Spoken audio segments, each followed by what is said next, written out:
Hello और welcome everyone. आज के इस मास्टर क्लास रिवीजन एक्सप्लेनर में आप सभी का स्वागत है। अगर लाइट और स्फेरिकल मिरर्स के कॉन्सेप्ट्स में थोड़ा सा भी डाउट है तो आप बिल्कुल सही जगह पर हैं। हम सब कुछ डीप में पर बहुत ही आसान तरीके से रिवाइज करने वाले हैं। तो बिना किसी देरी के चलिए सीधा डाइव करते हैं। शुरुआत एक बहुत ही शानदार और प्रैक्टिकल विचार के साथ करते हैं। Success is the sum of small efforts repeated day in and day out. एक टीचर होने के नाते मेरा हमेशा से ये मानना है कि एग्जाम से एक रात पहले सब कुछ रट लेने से बेहतर है हर रोज थोड़ा थोड़ा समझना और रिवाइज करना।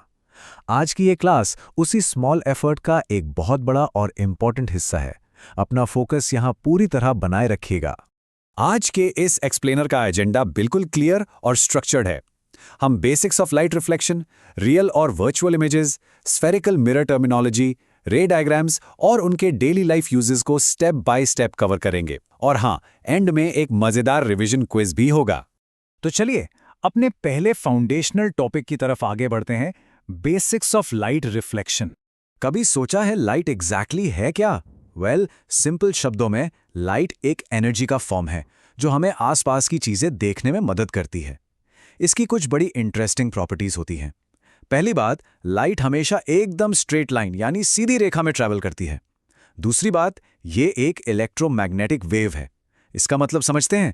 इसे ट्रैवल करने के लिए किसी मीडियम जैसे हवा, पानी या कांच की जरूरत ही नहीं पड़ती। ये वैक्यूम में भी आसानी से चल सकती है। और स्पीड तो पूछिए मत। वैक्यूम में इसकी स्पीड होती है अ माइंड बॉगलिंग 3 × 10⁸ मीटर्स पर सेकेंड। अब जब ये लाइट किसी हाईली पॉलिश सरफेस जैसे कि एक मिरर से टकराती है तो वो लॉज ऑफ रिफ्लेक्शन फॉलो करती है। यहाँ ध्यान दीजिए, एक रे जो मिरर पर आती है उसको इंसिडेंट रे कहते हैं और जो टकराकर लौट जाती है वो रिफ्लेक्टेड रे होती है। इन दोनों के बिल्कुल बीच में एक इमेजिनरी परपेंडिकुलर लाइन होती है जिसे नॉर्मल या अभिलंब कहते हैं। सबसे क्रूशियल पॉइंट ये है कि एंगल ऑफ इंसिडेंस हमेशा एंगल ऑफ रिफ्लेक्शन के बराबर होता है और ये तीनों इंसिडेंट रे, नॉर्मल और रिफ्लेक्टेड रे एक ही प्लेन पर, एक ही पॉइंट ऑफ इंसिडेंस पर मिलते हैं। ये नेचर का एक एब्सोल्यूट रूल है।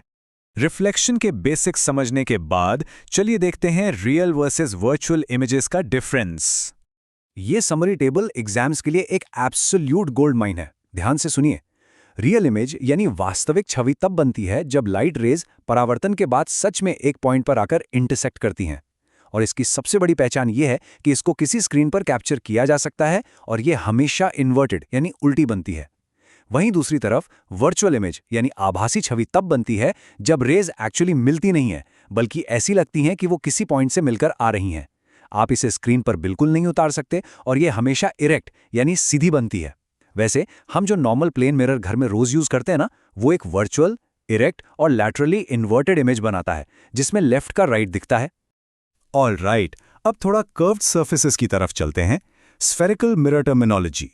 पर क्या आप जानते हैं कि मॉडर्न शीशे आने से हजारों साल पहले एंशिएंट लोग पॉलिश्ड ऑब्सीडियन पत्थरों को शीशे की तरह यूज करते थे। हमारे घरों में जो एकदम सपाट शीशे होते हैं ना, गोलीय दर्पण उनसे बिल्कुल अलग होते हैं। इनकी सतह वक्रित यानी घुमावदार होती है और सच कहूं तो यही घुमाव वो असली चाबी है जो प्रकाश की किरणों के साथ खेलती है और उन्हें मोड़कर चीजों को छोटा या बड़ा बनाने की कमाल की क्षमता रखती है। अब आगे बढ़ते हैं और देखते हैं कि ये घुमावदार दर्पण मुख्य रूप से कितने तरह के होते हैं और एक दूसरे से कितने अलग हैं। बनावट के हिसाब से इन दोनों में एक बहुत ही बुनियादी अंतर है। अवतल दर्पण किसी गुफा की तरह अंदर की ओर मुड़ा होता है जो रोशनी को एक जगह इकट्ठा करने का काम करता है, जबकि उत्तल दर्पण वो बाहर की तरफ उभरा हुआ होता है, बिल्कुल किसी ढाल की तरह, जो प्रकाश को दूर तक फैलाने का काम करता है। उनका यही आकार तय करता है कि वे रोशनी को कैसे रिफ्लेक्ट करेंगे। Fascinating, right? In spherical mirrors के कुछ की टर्म्स होते हैं जो समझना बिल्कुल जरूरी है। इमेजिन कीजिए एक बड़ा सा खोखला यानी हॉलो ग्लास का गोला, उसका एक टुकड़ा काट लीजिए, वो बन गया आपका स्फेरिकल मिरर। इस रिफ्लेक्टिंग सरफेस के बिल्कुल सेंटर पॉइंट को पोल या पी कहते हैं। जिस गोले का यह मिरर हिस्सा था उसके सेंटर को सेंटर ऑफ कर्वेचर या सी कहते हैं। इन दोनों को जोड़ने वाली straight imaginary line principal axis कहलाती है। और यहाँ एक बहुत ही कॉमन और इंपॉर्टेंट रिलेशन है। रेडियस ऑफ कर्वेचर यानी आर हमेशा फोकल लेंथ यानी एफ का दुगना होता है। So simply R equals to F. एक और छोटी सी बात, मिरर का एपर्चर साइज यानी उसकी सर्कुलर बाउंड्री कितनी बड़ी है, ये डायरेक्टली डिसाइड करता है कि इमेज कितनी क्लियर और ब्राइट आएगी। अब आते हैं उस टॉपिक पर जहां सबसे ज्यादा मार्क्स स्कोर किए जा सकते हैं, मास्टरिंग रे डायग्राम्स। रे डायग्राम बनाते वक्त लाइट रे कैसे बिहेव करेगी उसके कुछ सिंपल रूल्स हैं।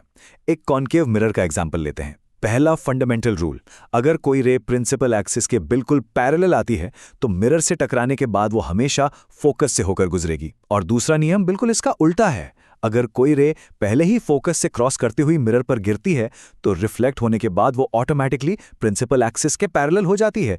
ये सिमेट्री बिल्कुल परफेक्ट है। रे डायग्राम्स कंस्ट्रक्ट करना एक्चुअली बहुत ईजी है, बस एक सिस्टमैटिक अप्रोच चाहिए।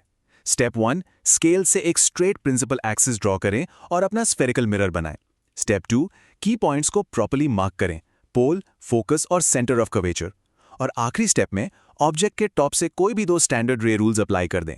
जहां पर भी ये दोनों रिफ्लेक्टेड रेज आपस में इंटरसेक्ट करेंगी, एग्जैक्ट वहीं पर आपकी इमेज फॉर्म हो जाएगी। एक बार आपने ये प्रोसेस समझ ली तो ऑब्जेक्ट चाहे कहीं भी रखा हो, आप कॉन्फिडेंटली डायग्राम बना लेंगे।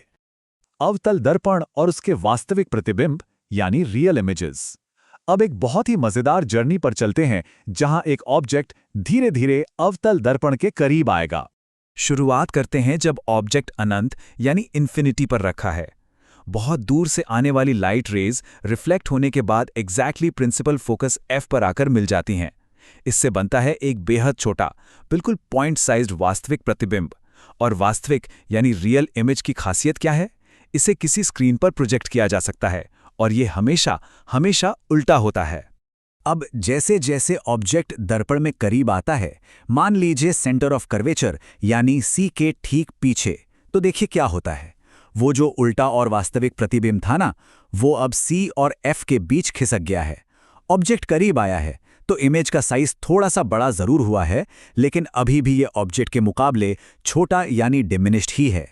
यहां आकर ना एक परफेक्ट सिमेट्री बन जाती है। जब हम वस्तु को एग्जैक्टली वक्रता केंद्र यानी C पर लाकर रखते हैं तो वास्तविक इमेज ठीक उसके नीचे बनती है। और इस स्थिति की सबसे दिलचस्प बात क्या है? इस पॉइंट पर इमेज और ऑब्जेक्ट दोनों का आकार यानी साइज बिल्कुल बराबर होता है। ये पूरे रास्ते में आने वाली एकमात्र ऐसी जगह है जहां साइज एकदम सेम रहता है। चलिए सफर को थोड़ा और आगे बढ़ाते हैं। जब ऑब्जेक्ट C और F के बीच पहुंचता है तो वास्तविक प्रतिबिंब वक्रता केंद्र या C के परे चला जाता है। और यहां एक बहुत बड़ा बदलाव होता है। इमेज अब साइज में काफी बड़ी यानी एनलार्ज्ड हो चुकी है। सिंपल सा रूल है, वस्तु दर्पण के जितना पास आएगी, वास्तविक प्रतिबिंब उतना ही दूर और बड़ा होता जाएगा। और आखिरी पड़ाव, अब ऑब्जेक्ट एग्जैक्टली फोकल पॉइंट यानी F पर है। यहां ध्यान देने वाली बात यह है कि रिफ्लेक्ट होने के बाद रेज एक दूसरे के बिल्कुल पैरेलल निकल जाती हैं। ये रेज आगे जाकर कभी आपस में इंटरसेक्ट होती हुई नहीं दिखती। इसका मतलब क्या हुआ? इसका मतलब यह है कि वास्तविक प्रतिबिंब अब अनंत यानी इन्फिनिटी पर जाकर बनेगा और आकार में अत्यधिक बड़ा होगा। नंबर 4, अवतल दर्पण और उसके आभासी प्रतिबिंब। इस कॉन्केव मिरर की यात्रा में अब एक आखिरी और सारे नियम बदल देने वाला ट्विस्ट बचा है। जैसे ही हम फोकल पॉइंट को पार करके दर्पण के ठीक पास आते हैं, F और पोल P के बीच, तो अचानक से पूरा गेम ही बदल जाता है। यहां रिफ्लेक्टेड रेज आपस में वास्तव में नहीं मिलती, बल्कि ऐसा लगता है जैसे वो दर्पण के पीछे मिल रही हैं। इससे बनता है एक आभासी प्रतिबिंब, यानी एक वर्चुअल, सीधा या इरेक्ट और एनलार्ज्ड इमेज जो पूरी तरह से मिरर के पीछे होता है। यही वो स्थिति है जिसके चलते इन मिरर्स का उपयोग शेविंग मिरर्स में चेहरे को बड़ा और सीधा देखने के लिए किया जाता है। कमाल की बात है ना? अवतल दर्पण के ये सारे केसेस देखने के बाद एक बहुत ही मजेदार सवाल दिमाग में आता है। अगर रिफ्लेक्टिंग सरफेस अंदर की तरफ मुड़े होने के बजाय बाहर की तरफ उभरा हुआ हो, तब लाइट किस तरह से रिएक्ट करेगी? नंबर 5, उत्तल दर्पण के मामले। आइए अब कॉन्वेक्स मिरर यानी उत्तल दर्पण की बात करते हैं। कॉन्केव के मुकाबले इसका बिहेव करने का तरीका बहुत ही सिंपल और इजीली प्रिडिक्टेबल है। जब लाइट इन्फिनिटी से कॉन्वेक्स मिरर से टकराती है तो दर्पण हमेशा उन्हें फैला देता है यानी डाइवर्ज कर देता है। लेकिन अगर हम इन डाइवर्जिंग रेज को दर्पण के पीछे की तरफ एक्सटेंड करके सोचें तो ये सभी फोकस F पर मिलती हुई आभास होती हैं। नतीजा, एक पॉइंट साइज्ड वर्चुअल इमेज जो मिरर के ठीक पीछे एकदम सिक्योरली बनती है। और इस स्थिति में हम कॉन्वेक्स मिरर का सबसे जरूरी प्रैक्टिकल यूज देख सकते हैं। अगर ऑब्जेक्ट इन्फिनिटी और पोल के बीच कहीं पर भी रखा हो, कॉन्वेक्स मिरर हमेशा एक सीधा, आकार में छोटा यानी डिमिनिश्ड और आभासी प्रतिबिंब ही बनाएगा। इसी कमाल की प्रॉपर्टी की वजह से इसका इस्तेमाल गाड़ियों के रियर व्यू मिरर्स में होता है, जिससे ड्राइवर को पीछे आते हुए बड़े ट्रैफिक का एक छोटा, क्लियर और सीधा व्यू मिल सके। ये समरी टेबल एक परफेक्ट चीट शीट की तरह काम करेगा। ये साफ दिखाता है कि कैसे कॉनकेव मिरर्स अलग अलग स्थितियों में वास्तविक और आभासी दोनों तरह के प्रतिबिंब बनाते हैं।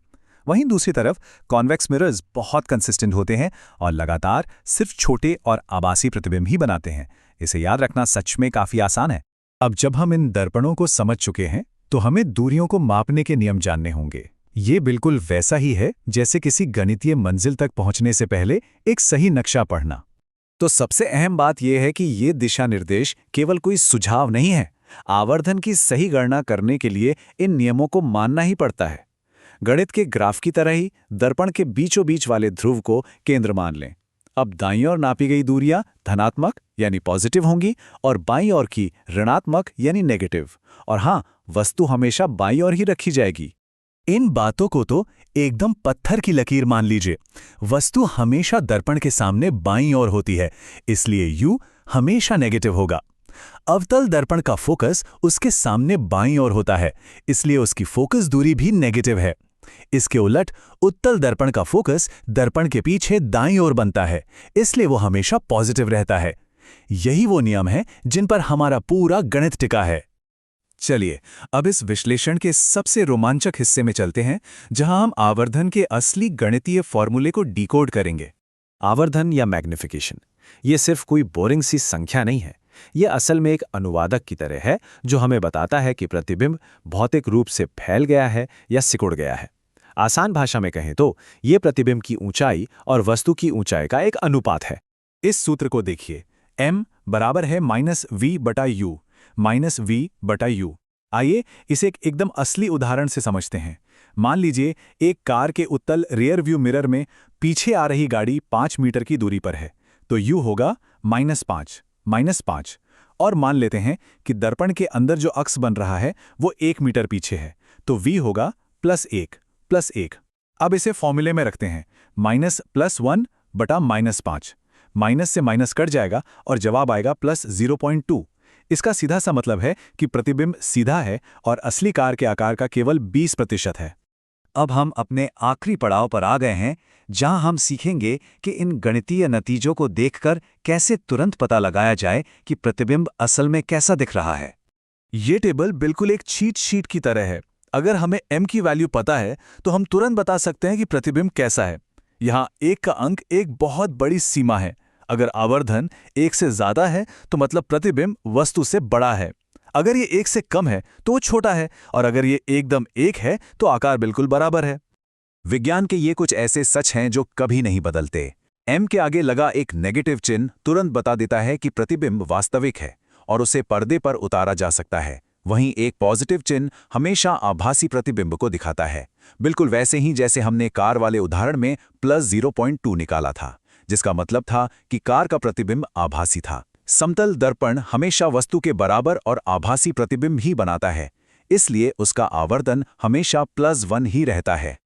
और ये नियम बहुत ही शानदार तरीके से दिखाता है कि कैसे पॉजिटिव या नेगेटिव चिन्ह और आवर्धन का मूल्य, ये दोनों मिलकर दर्पण की पहचान के लिए एक फिंगरप्रिंट की तरह काम करते हैं।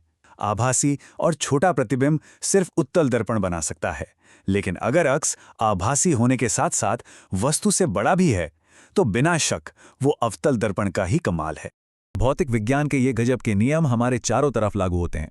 तो अगली बार जब रसोई में किसी चम्मच के उभरे हुए या धंसे हुए हिस्से में अपना चेहरा देखें तो इन नियमों को एक बार जरूर याद कीजिएगा। आकार और उसकी प्रकृति को देखकर यह पहचानना बेहद आसान हो जाएगा कि वो चम्मच किस दर्पण की तरह व्यवहार कर रहा है। चलिए अब इस थ्योरी को थोड़ा प्रैक्टिकल बनाते हैं और देखते हैं मिरर्स इन डेली लाइफ। ये सबसे ज्यादा इंटरेस्टिंग पार्ट है। इन मिरर्स का डेली लाइफ एप्लीकेशन लिटरली हर जगह है। कॉनकेव मिरर्स का मेन काम है लाइट को फोकस करना या इमेज को बड़ा दिखाना। इसीलिए डेंटिस्ट अपने टूल्स में इन्हें यूज करते हैं ताकि दांतों की मैग्नीफाइड और क्लियर इमेज मिल सके। गाड़ियों की हेडलाइट्स और टॉर्चेस में भी कॉनकेव मिरर लगता है, जो बल्ब की लाइट को एकदम पावरफुल और सीधी पैरेलल बीम में बदल देता है। यहाँ तक कि बड़े सोलर फर्नेसेस में सन की हीट को एक सिंगल पॉइंट पर कॉन्सेंट्रेट करने के लिए यही मिरर्स काम आते हैं। वहीं दूसरी तरफ कॉन्वेक्स मिरर्स का जॉब बिल्कुल अलग है। वो एक छोटी पर सीधी इमेज बनाते हैं जिससे फील्ड ऑफ व्यू काफी बढ़ जाता है। यही वजह है कि सभी व्हीकल्स के रियर व्यू मिरर्स कॉन्वेक्स होते हैं ताकि ड्राइवर को पीछे की पूरी रोड एक छोटे से शीशे में दिख जाए। शॉप्स और पार्किंग लॉट्स में सिक्योरिटी के लिए भी इन्हें यूज किया जाता है। ऑसम। पढ़ाई और एग्जाम्पल्स तो बहुत हो गए। अब टाइम है एक क्विक फाइनल रिवीजन क्विज का। लेट्स सी आपको कितना याद है। तो स्क्रीन पर है आपका पहला सवाल। According to the laws of reflection, अगर एंगल ऑफ इंसिडेंस 45 डिग्रीज है तो एंगल ऑफ रिफ्लेक्शन क्या होगा? याद कीजिए, वो इंसिडेंट और रिफ्लेक्टेड रेज वाली स्लाइड। दूसरा सवाल, किस टाइप की इमेज को किसी स्क्रीन पर कैप्चर किया जा सकता है, रियल या वर्चुअल? टेबल वाली स्लाइड याद आ रही है? बढ़ते हैं तीसरे सवाल पर। अगर किसी कॉन्वेक्स मिरर की फोकल लेंथ 15 सेंटीमीटर है तो उसका रेडियस ऑफ कर्वेचर कितना होगा? वो सिंपल सा मैथमेटिकली रिलेशन याद कीजिए, आर और एफ के बीच का। Question number 4। सोलर फर्नेसेस में सनलाइट को एक सिंगल पॉइंट पर कॉन्सेंट्रेट करने के लिए किस टाइप का स्फेरिकल मिरर यूज किया जाता है? हिंट, जो मिरर रेज को कन्वर्ज करता है। और ये रहा आखिरी सवाल। ड्राइवर्स गाड़ियों में रियर व्यू के लिए कॉन्वेक्स मिरर्स ही क्यों प्रेफर करते हैं? प्लेन मिरर या कॉन्केव मिरर क्यों नहीं लगाते? ऐसा क्या स्पेशल है इसकी इमेज ओरिएंटेशन और फील्ड ऑफ व्यू में? इन सवालों के जवाब अपने दिमाग में पक्के कर लीजिए, ये एग्जाम्स में बहुत काम आएंगे। आज की क्लास में हमने देखा कि हमारी आंखों का इस दुनिया को देख पाना एक्चुअली बस सिंपल बाउंसिंग लाइट रेज और इन अमेजिंग रिफ्लेक्टिंग सर्फेसेस का कमाल है। पर सोचिए, अगर कभी लाइट किसी सरफेस से रिफ्लेक्ट ही ना हो और सब कुछ लाइट को बस एब्जॉर्ब कर ले, तो ये दुनिया कैसी दिखेगी? एकदम अंधेरा, है ना? अगर इस एक्सप्लेनर से आपको नई जानकारी मिली है तो इस एक्सप्लेनर को लाइक करें, शेयर करें और चैनल को सब्सक्राइब करें ताकि ऐसी इन्फॉर्मेटिव क्लासेस आप तक पहुंचती रहे। Keep revising, keep questioning and see you next time.